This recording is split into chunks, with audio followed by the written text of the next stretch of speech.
Hi, Kim Buck.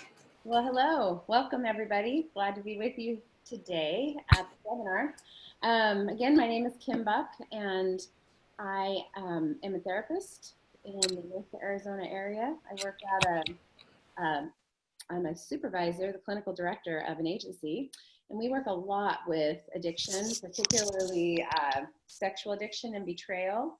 But I love to do this Prodependence webinar because this paradigm covers people who are dealing with any addiction, whether it's drugs or alcohol or anything else. So that's what we'll be discussing today or answering questions about. So I encourage participation. That makes the webinar that much better and kind of keeps us moving along here. So put them in there. There's no wrong question. So we'll do our best to answer. So before we get started, though, I just want to share that Dr. Rob was in Minnesota, where it's very cold right now, and I was there too. So I'm speaking from real life experience. But the conference that he was attending, there was a group of people who have really taken this to heart. I remember one of them had reached out to me right when the book came out a year ago, and was all in, and I really appreciated that. But one of the things that they've done is they've transformed their 12-step meeting language so that they remove the language that felt codependent and that was hurtful, for them in that. So I thought, wow, this is really, people are finding this helpful and are finding ways to integrate it into real life. And like you said, it isn't, just for those who have been had experienced sexual betrayal, but really anyone who's a loved one of someone struggling. So, I was really blown away by kind of a grassroots movement. Here's what we're doing. I was like, oh, that is awesome. So that is amazing. Rob and I are working also. Dr. Rob and I are working on workbooks and things to kind of bring this more tangible prodependence work forward, so therapists and individuals can access recovery and healing materials from a prodependent perspective, so we don't have to keep rewording everything, because it really is different. For some people it feels small, but for those of us who have been in this world a long time working, or personally been in this world of healing and recovery, it is such a major shift. And that's why I think it resonates so much with people in the world. And it did for me as well. When I heard Dr. Rob talk about it, I instantly was like, that's what we've been waiting for. That's what I've been waiting for. So I'm super excited to be on this journey with him and all of you. And I'm excited to help be part of pushing this paradigm forward. I think it needs to change how the recovery looks for partners and loved ones. And I think we're just headed in an amazing direction. So this is what this webinar is all about. So most of the answers, or all the responses that you might get, or for me, will be from that perspective, the best we can do today. And it, like I said, it might feel minor, but it's really big. So yeah, well, I find that the people reaching out have been traumatized, villainized, hurt by language, when you're part of the problem. And so I appreciate, when Dr. Rob is out there presenting on the topic and sharing with professionals, here's a different lens to look at this from, that is supportive of loved ones and helps them while they're in the chaos of dealing with someone who's broken by addiction or mental illness, whatever the factor is. So absolutely. So we have a question. How can I feel safe to raise my issues in my relationship when my partner, who is in recovery from sex addiction, really overreacts, gets super stressed, withdraws, gets money and depressed afterwards as he feels gets mopey. I'm sorry, I have fresh contacts in. Gets mopey and depressed afterwards as he feels it's just another thing he's doing wrong. So then I don't feel safe to say anything. And it might only be something small, like housework, for example. He's a few years sober and a few months in true recovery. Thank you for the question. This, I think your question is going to resonate with most who are in relationship to somebody who is, struggling through recovery. What happens is oftentimes the addiction gets arrested and gets better and heals and sobriety happens, but sometimes those underlying issues, because addiction is symptomatic, as we know. It's a symptom of something else. It's a symptom of not being healthily attached or knowing how to attach properly, but it's also a symptom of shame, or toxic shame, as we like to talk about. So as I'm listening to your question, the first thing that comes up for me is, this sounds like shame. When you want to talk to him about anything, whether it's your opinion about something or what's going on with the kids or the house or whatever, and you get sort of this defensive, this posturing or stressed response, is usually where shame shows up for somebody. And by shame, I mean his internal dialogue. And this usually happens, it's a dance that happens in a relationship. Both people struggle sometimes with shame, maybe for different reasons. But in this case, it sounds like when you, say, when you want to talk to him about something and he gets defensive or overreacts, as you say, or gets sad or withdrawn, you might try a few things that might be useful, is to have him repeat back what he heard you say. Sometimes our filters are kind of nutty. A person can say one thing and it comes through our life experience filter and it comes out something different. So you might say, gosh, I really could use some help around the house. And he hears, you're not a good enough husband. You don't help me enough. That's not what you said, but that may be what his shame filter is filtering. So sometimes saying something like, hey, do you mind just repeating back what I said? I want to make sure that the right message got across, that what I intended got across. And that could be helpful. And then you have a chance to correct it and have some conversation. Another thing is just to, maybe if you're into some therapy or he's in some therapy, kind of talk to your couples therapist or your therapist about this. Like, maybe it's time to do some shame reduction work on both parts. How do we communicate, stay attached and communicate about difficult things without shame coming and sabotaging our ability to stay connected? So shame is kind of what came up in like neon blinking letters for me when you were talking. I think all of those are really valid points. John Taylor's on his Rock and Relationships. He's been doing his series on conflict resolution, and it's been a very practical tool. So I'd invite you to check out the previously recorded webinars about that too. But yeah, and Dr. Rob, shame comes up regularly in these because it's such a prevalent part of addiction. And we go do our acting out behavior because we can't handle the shame. Guilt, can be useful because if we feel guilty, we can, that's something we want to do about. But shame is just toxic and doesn't get us anywhere. But one of the things that I thought of when John talked about, kind of a soft entry, kind of like, can I talk to you about something? I want to see if you're in a space to be able to hear me. And then I think the whole, now I want to, I'd like to hear what you heard me say. I think that's really helpful. I found that I've used a lot of that myself, with what I heard you say is this, and that's really helpful, because then if I'm on point with what I heard, the person says yes, and then I've affirmed that I've gotten the message. If they say, no, that's not what I meant, then, I've got an opportunity to clarify it. But, it's one of those things, and hopefully he's working on with his sponsor. I don't know what step he's on. I don't know where he's at, with recovery. You said he's been sober for a few years. So, but, the recovery journey is about, doing all of those things, and ultimately getting, the 12 steps are designed to get through shame. That is clearing the wreckage of everything that we've done so that we can start living in the present and taking care of that, and not having to do major cleanup all the time. So I don't know where he is, but recovery is different than just not drinking or not sexually acting out. It's about learning to have tools to be able to live life, and in a relationship, it's about communication. It's about, navigating those things. And, it's not your job to make sure he's, it's not walking on eggshells. That doesn't work.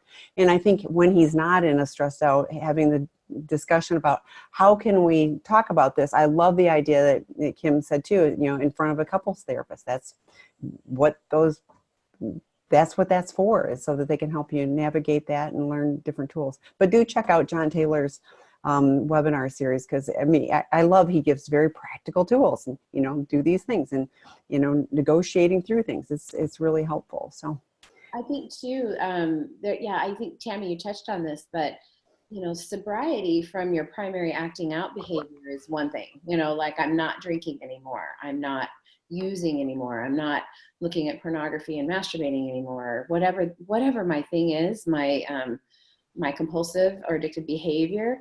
But learning what fuels and drives that behavior is so important. And it's so, sometimes it takes so much time to get to, because arresting the addiction and staying out of those compulsive behaviors, or in other words, rewiring the brain, takes time. And so understanding those underlying fuels that kind of light up shame or light up fear, or whatever those underlying things are they take a little time. So I love the soft entry idea. And just, you know, I think managing expectation is huge.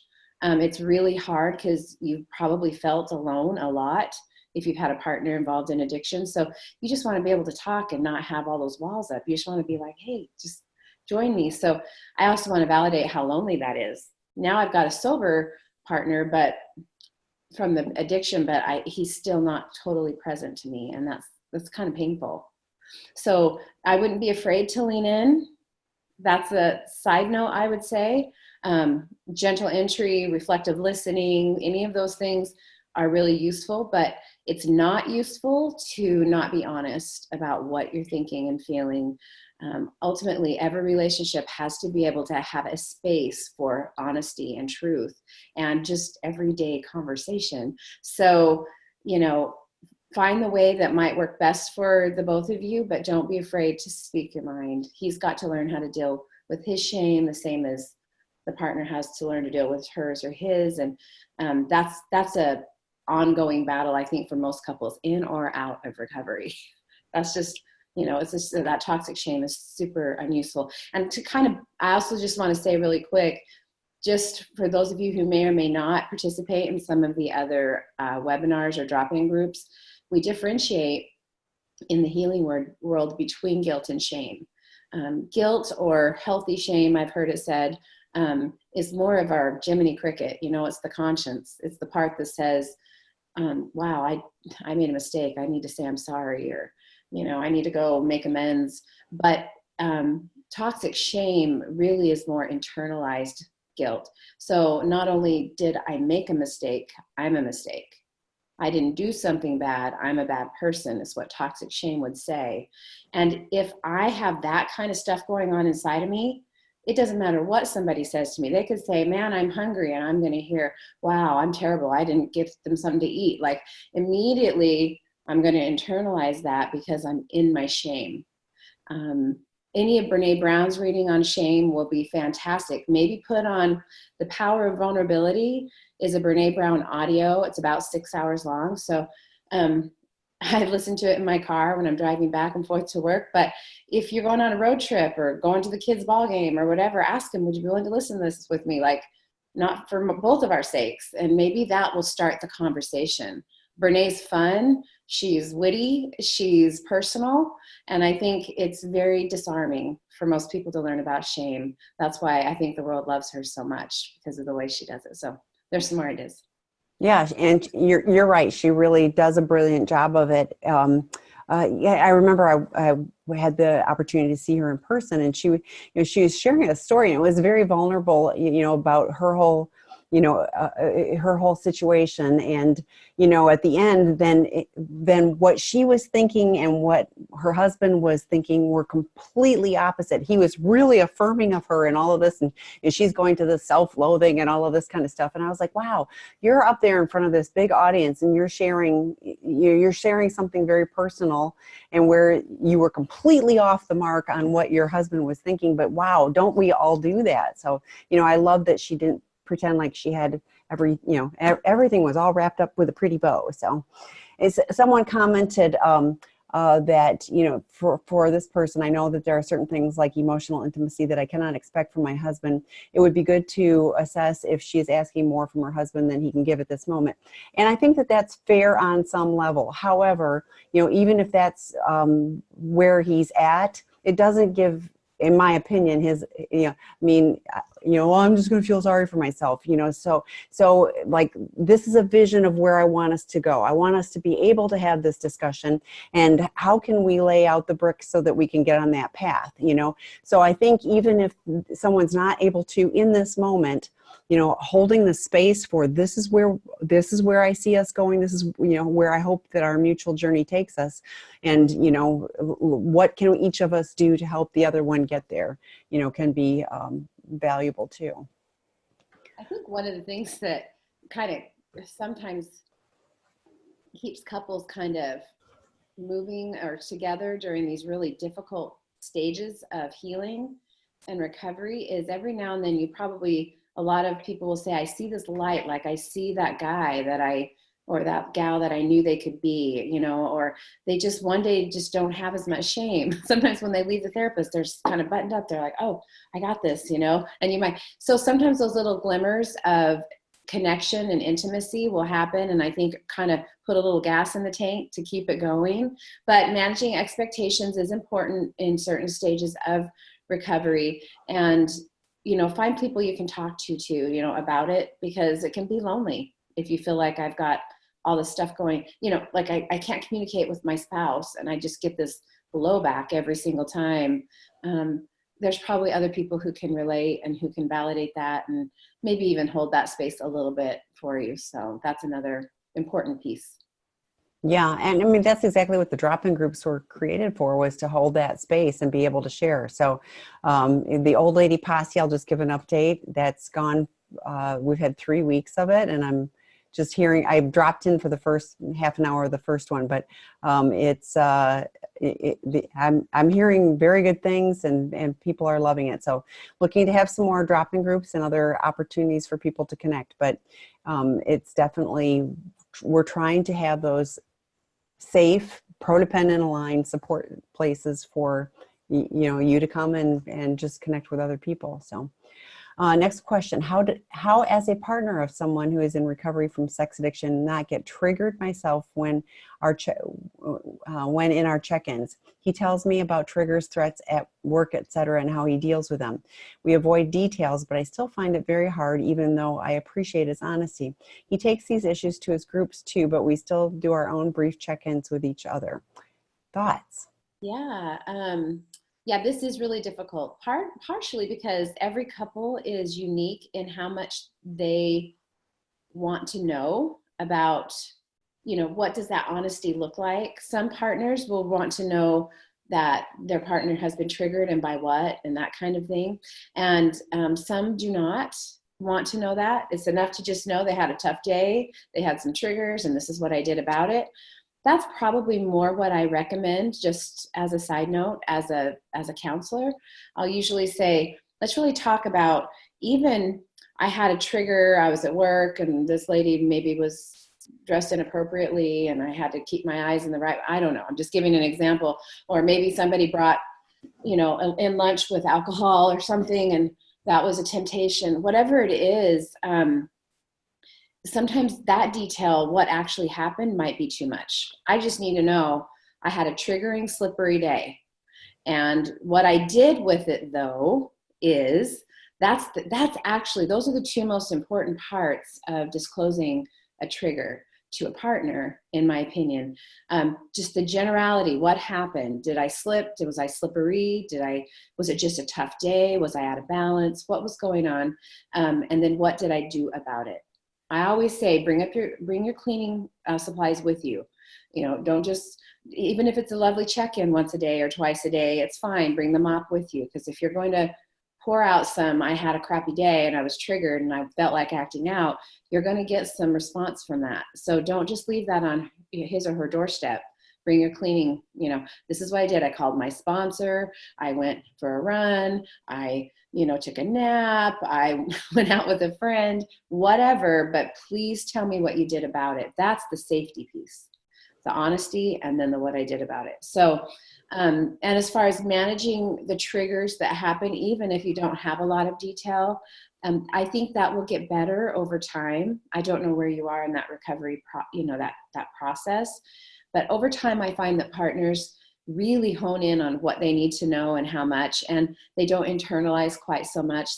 As their partner gets better, and sobriety gets better, and honesty gets better, the fear kind of goes down, because they have starting to develop a record of taking care of themselves. And so it doesn't feel so scary to hear, I was triggered today, or I really wanted to act out today. That doesn't feel as frightening. But early on, even though, like you said, I'm grateful for the honesty, it can be frightening, and and cause some triggering. Be sure you have support too, that you can call someone and say, I'm glad he was honest, but I also am really upset about it. And that would be, there's some normalcy to that, I guess, and to that response in early treatment and recovery. Yeah, I think that I think that's spot on. I think it's challenging for partners, and we talk about this with disclosure too. It's like, hearing all of that stuff, and then it's the images, and now it's, in your head and everything else. And I think that's a beautiful way to check in. It's like, I had a triggering day, and here's what I did about it, because that's really what is important, not, all the details. Or because I think also for partners, my experience is that then they're looking for those those kind of situations. Now you've got the details, and now you're going like, is that going to be one too? So it feels like you're always on high alert for that type of thing too. So I really like you had a slippery day, and here's what I did about it, or here's what I'm going to go do about it. Like, it was a tough day, and now I've got some time. I'm going to my meeting. Great. That would be a healthy way, to check in. And I would also, I don't know what time you check in, but I hope it's not like right at bedtime, so that you're now stuck with, so that you've got space to be able to, to take care of yourself, like Kim was talking about too, that you can call somebody, and it's not, midnight or something like that. I think this goes back to, healthy boundaries. What's going to be good for you, so that you get what you need, and are connecting, but it's not more than you need. So invite you to explore that. Well, and it's kind of scary, I think, too, to think, well, if I tell him less detail, then he's going to be less honest.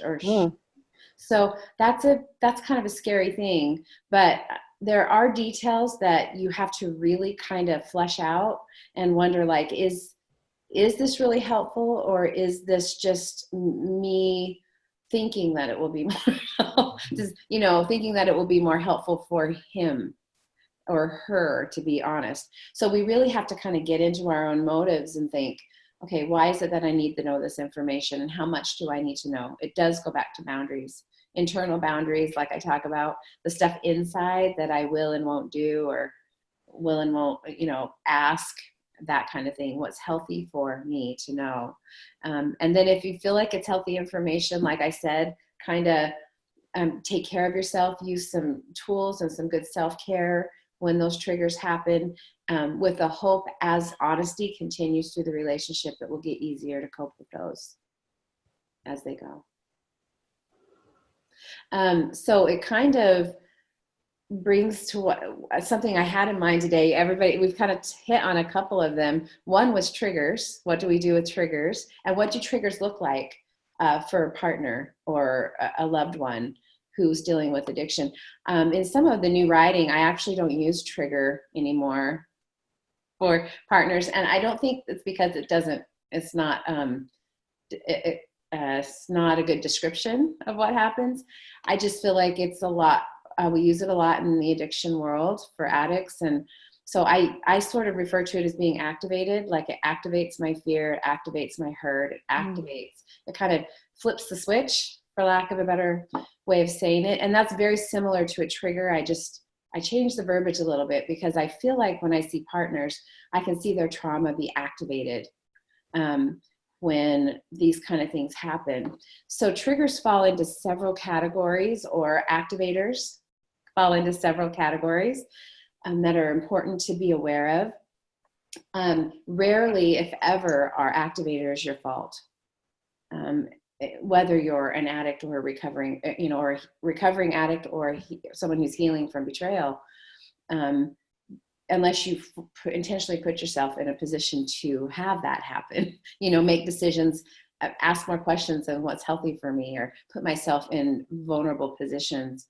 But activators can be emotional, they can be feeling based. So I can feel activated in anger or fear or sadness or hurt, or any of those emotions can create energy in me.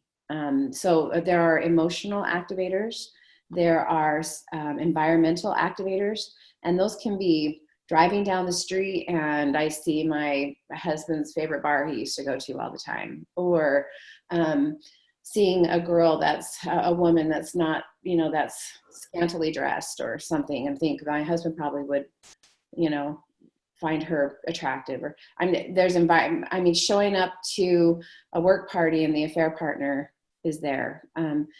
Those are what I call environmental. Sitting in a movie and the scene comes on of a strip club or, some other thing that reminds you of the pain that you've been through. So they're not your fault, but you want to be prepared for them. Like, what do I do when these activators come along? What can I do about them? There's also kind of, there's sensory activators as well, which would be smells. I don't know about y'all, but there's certain perfumes or colognes that I can just attach to, oh my gosh, that was the dude I dated in high school, or that, or I don't know, they just evoke memory, they evoke emotion.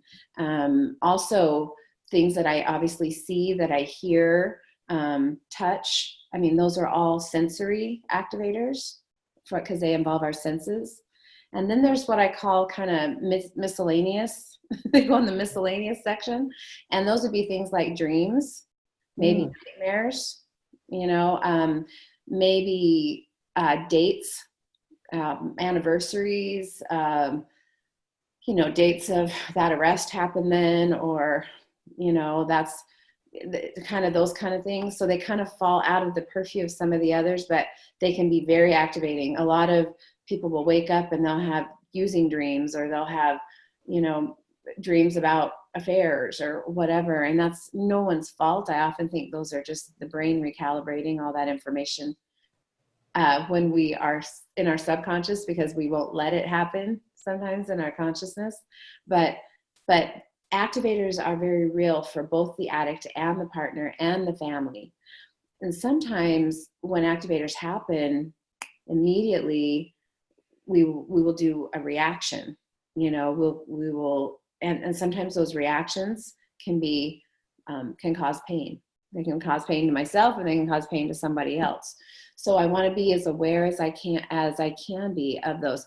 Your body will rarely lie, or if ever, unless you are impaired in some way, or maybe taking medication that calms you down or something. But our bodies tend to go exactly where they're supposed to go. So if we're activated by something, or if I have that happen to me, I can feel it. I can feel my throat close up. I can feel tingle. My head gets tingly.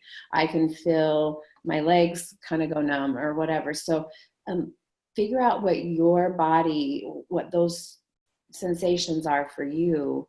And sometimes when your head can't figure it out, your body will tell you. So sometimes I have to calm down or calm myself down and just close my eyes and scan, like, why, what is going on in my body? Because it just really doesn't lie. Even when your heart, your mind, some of that can kind of deceive you a little, but your body usually doesn't. So these are very real, and they're important that and when you notice one, you might want to pay attention to it and be like, ooh, maybe I want to avoid that situation for a little while I am in this healing process. Maybe being around my family in certain situations aren't healthy for me right now, or these particular friends, or driving down this particular street, or maybe using this particular perfume, whatever it is. Maybe I just need to have a moratorium on that for a little while I heal. So that's just some ideas on activators/triggers. You're going to hear me say activators probably more than triggers, but. Oh, I appreciate that. So I want to delve into a little bit, like, because in my experience, I go see somebody who does rolfing, which is a different kind of massage, but she asked me to be in touch with my body, and I've gotten better. It's taken a lot of time, but I was thinking of that. I was like, wow, like you could feel that your hair was tingling and that your legs were numb and all this. And I was like, I think I would be clueless to that. So how do you even start noticing, and how do you start being present enough to pick up on those subtle things? I think that's such a good question, because I think it's taken me most of my adult life to sort of figure this out as well. If you've ever been in a situation where you live with addiction, or you live with in a situation where you maybe don't feel like you are always given the truth or have the right to the truth, you learn how not to trust yourself. That's the worst outcome of that. You learn to ignore body signals, ignore your guts, for lack of a better word. That gut thing that says, this doesn't feel right, or I'm hungry. And the person with you says, you shouldn't be hungry, we just ate. You go, right, I shouldn't be hungry because I just, it's hard then to recognize those body signals. I realized I had them my whole life. They were always there, but I just learned how to ignore them. And if you're in a relationship where you're with an addict, you're probably going to get gaslit a lot. Gaslit meaning I avoid dealing with this fire, so I kind of light one over here, and then start focusing on other things, which in effect tells the person who brought the topic up, that doesn't really matter. And so you learn how not to trust yourself. And it could also be like turning the tables. We hear all those kind of things, that are unhealthy in a relationship. So for me, one of the most important things, I think, aspects of my daily balance is, a lot of people, I know meditation and mindfulness is a big thing right now in the world in general, but those practices have been really useful for me to recognize what's going on in my body. And then when an activator happens for whatever reason, I can literally close my eyes and I do a scan head to toe. Like I go down the front of my body, all the way to my feet, around my feet, and up the back, and just scan every part and see what's tense. I've learned certain emotions live in certain parts of my body. Guilt is guilt or shame is my head almost always. I can feel it in my head. And I'm not an energy expert, so I will give you that, I don't disclosure, but, and when I am feeling a lot of sadness, it usually sits on my chest. So I feel really heavy. Anger is usually in my right shoulder. Interesting. So I think it's just a practice, just giving yourself permission to slow down, giving yourself permission to talk to your body, even if it's in your mind, and say, what are you feeling? Why are your feet tingling? What do you need? Do you need to run? Like, what is it that you need to do? But it's a really important part of healing for everyone, I think, particularly partners who have been lied to a lot, and family members, because you learn to, because you've gotten so many mixed messages. So giving yourself time to learn those practices. I use free apps all the time. I find on my phone, meditation or mindfulness. I'm cheap, so I won't pay like $50 for mindfulness app. So I find cheap ones, like Just Breathe, and if I can handle the person's voice, then I put those on all the time when I'm laying down, to bed at night, or sometimes even during my lunch hour at work, just so I can reground.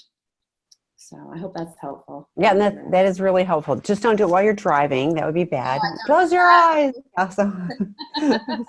No, I have keep my eyes open and be like, "Woo! Why is my foot on the gas? Really hard." Yeah. Body Yes. moves. Yeah, and I have learned, I'll notice my guts are tight, like if I'm stressed out, and I wear my shoulders for earrings. Somebody said, you're wearing your shoulders for earrings. And I go, oh yeah, I'm like this, and really rigid. So yeah, I have learned a lot, and have a lot of coping things. I was thinking too, when you're talking about the dreams, I had a betrayal, a work-related, not seeking integrity. But I had nightmares for months, and the hangover of that effect in the morning, because I hardly can ever remember my dreams, and I would remember in vivid detail those, and it got better, and I finally knew that I had kind of processed through things when I quit having the nightmares. But it was this recurring, very little variation on the theme with that. But, like in my daytime, I would have believed that, I was, mostly doing good and all of that. So it was interesting with the nightmares. And I also noticed that I felt like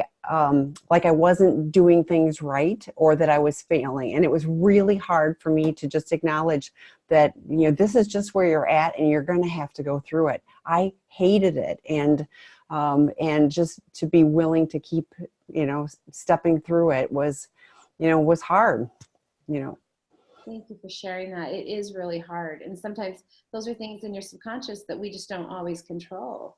But having the tools to know what to do with them the best we can to manage those, when it happens. And I hear partners and loved ones say all the time they have nightmares about this, and they replay whatever tape they have. They've heard of the information, and now the tape plays in their head. And so be really gentle.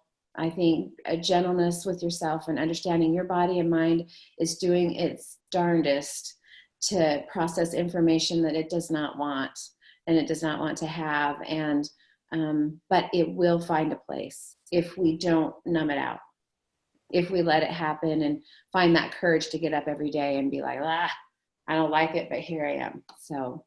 Well, and I did therapy. I did a lot of the things, I did, and I would rather go run, and I do that, and that's very good for me. Hiking is good for me. But I did even do mindfulness things, because I just knew I needed, to up my game, because I didn't want to keep feeling, I didn't want them to have control over my head, so that was some of it too. We have another question. So how does a partner recovering from sex addiction move past the point of having to avoid all triggering people and places? For example, how does he get to the point where he can walk down the street, go to the beach, etc., without having to look at his feet to avoid being triggered? He's been working at it for a few years, but it's still a problem. Will it ever go away? Wow, that's a big question. That's a good question. It's such a painful experience if you're a partner to think, gosh, you have to intentionally not objectify people on the beach during our vacation when we're here with our kids, or we want to, so that's a really painful experience. The short answer to that is, if they do their work and they and start doing their internal healing work, people become less easy to objectify as they start getting rid of their shame and loving who they are in a weird way. And they start, getting honest about that behavior. Those just start kind of naturally subsiding. In the beginning, it is just safety, safety, safety. I have these 0.1 second rules where I don't look at any one person for longer, but that's all to kind of make people again, and to stay on my side of the street. But over time, again, as as I get out of fantasy and into reality about myself and start doing my work, then people become people again. They don't just become a body part, or because in the midst of sex addiction, they aren't people. They're body parts. They're objects, for lack of a better. And frequently that happens for addicts. So they have to unwire that in their brain and rewire. So yes, I have seen people heal where they don't have to look at the ground in 1 second. A lot of addicts, just for safety, will do some of that for the rest of their life, just even if not for them, for their partner. So they never worry or never have anything to fear. So yes, I think that will get better, and I see it get better all the time. How that looks for each individual person is up to them. It really is. But that's such a valid question. I don't mean to be ambiguous. It just really depends.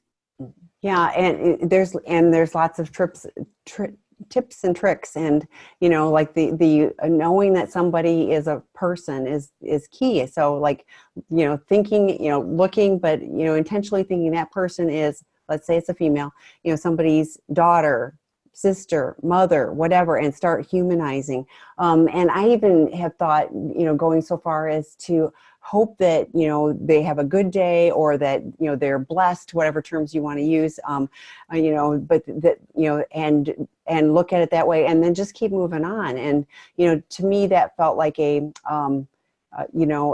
way to humanize and wish good things out there. And if I'm doing something positive, that makes, that's motivating for me as well. But yeah, I think that's a conversation to have, what he's several years into recovery. Ask him why he's doing that. Is he afraid if he looks up that it's, going to be negatively affecting you? That it's going to be an activator for you. See, I'm so, yeah. So,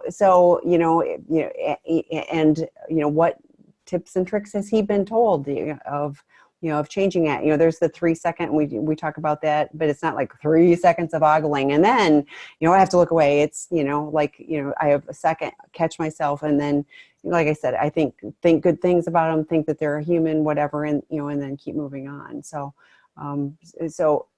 many people, don't do that forever. So there are ways to not.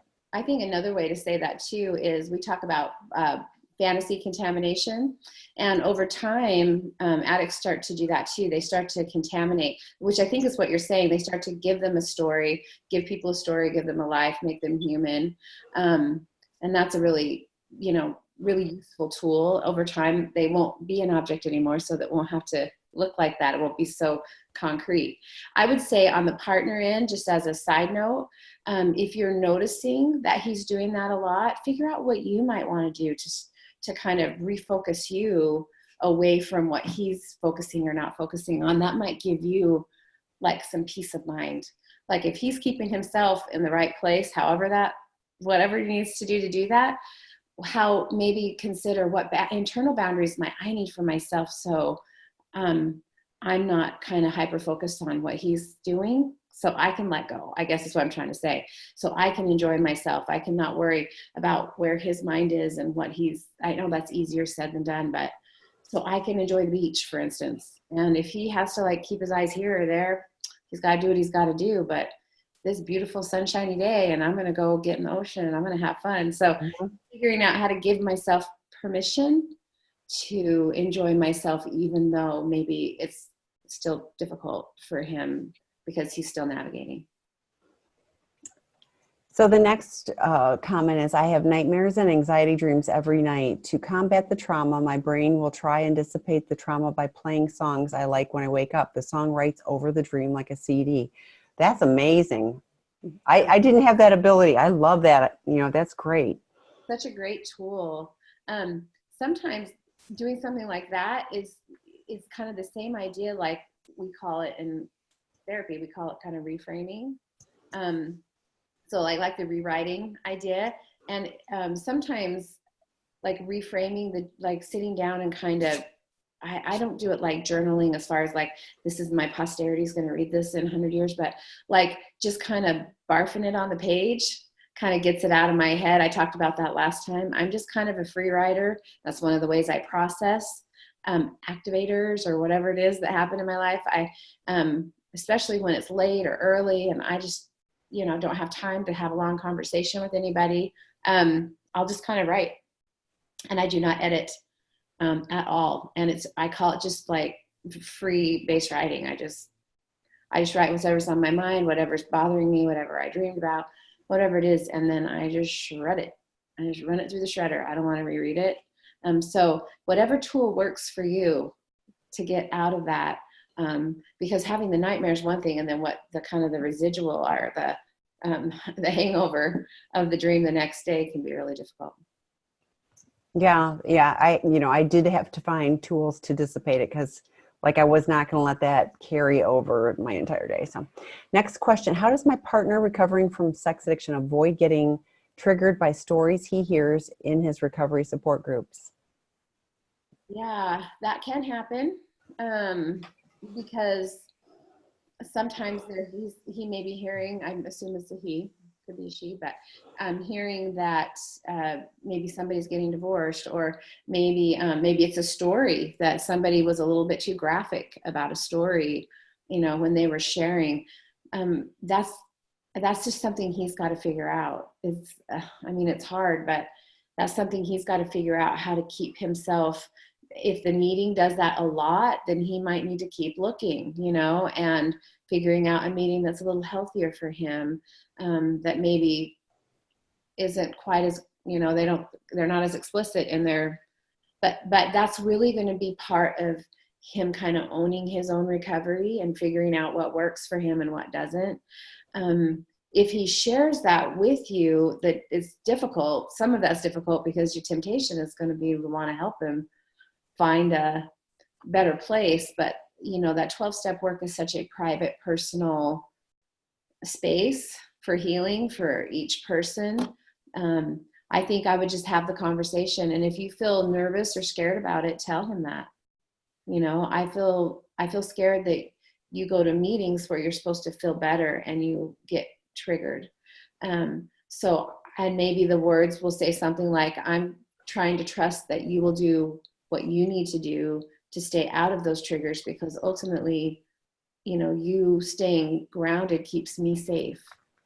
I don't know if that makes sense, but those are kind of something along that theme. Just a reminder that you feel nervous when he's triggered. You feel nervous when he goes to places that create vulnerability for him. But what he does with that and how he navigates that will be largely his, and how honest he can be with himself and figure out what's going to be safest for him. And this is one of those, I'm sitting here going like, I want to go, what the heck? So in my opinion, a healthy 12-step meeting, we're not talking about, the graphic details, like at an AA meeting, we're not talking about, well, that, tequila sunrise was great. And the colors were all, that's not where we go. We're talking about gratitude. We're talking about, forgiveness. We're talking about the 12 steps. We're talking about everything. And every now and then someone will bring up, a particular, like whiskey or something like that. And I cringe. I honestly cringe, because I was like, who knows who's going to get triggered here? Now, one of the first thing I thought of after I got over myself was that I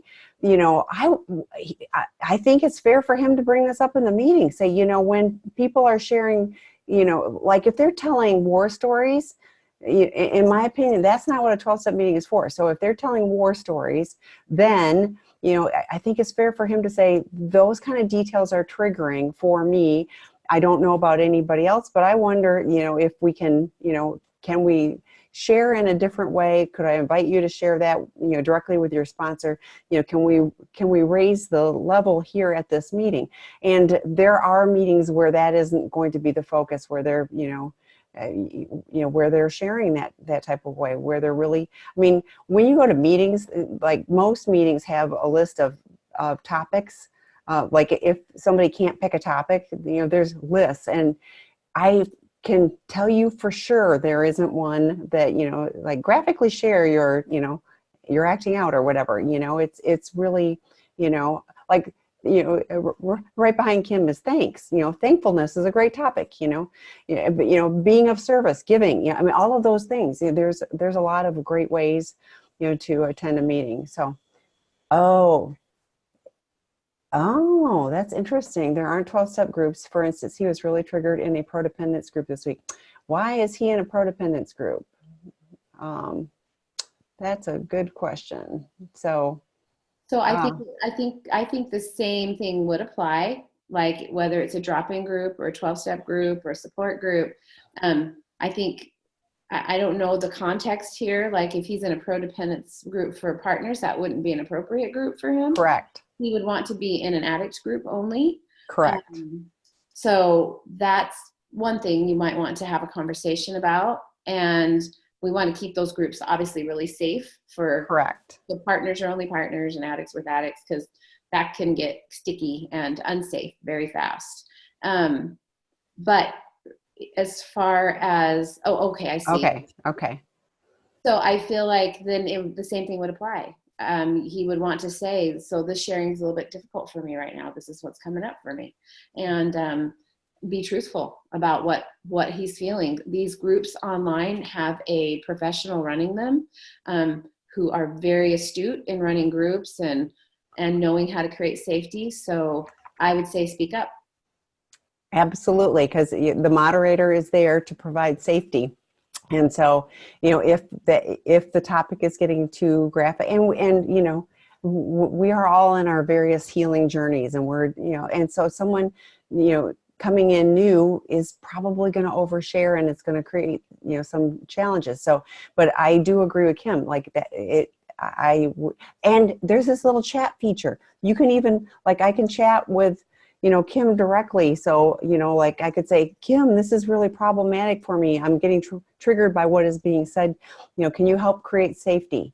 And she would. So here's another idea. He might, I don't know for sure, but I just have this gut feeling that maybe it's triggering his addict or his addiction, but it might be triggering shame. It could be fear. There's lots of other things that can get triggered, not just my desire to act out sexually.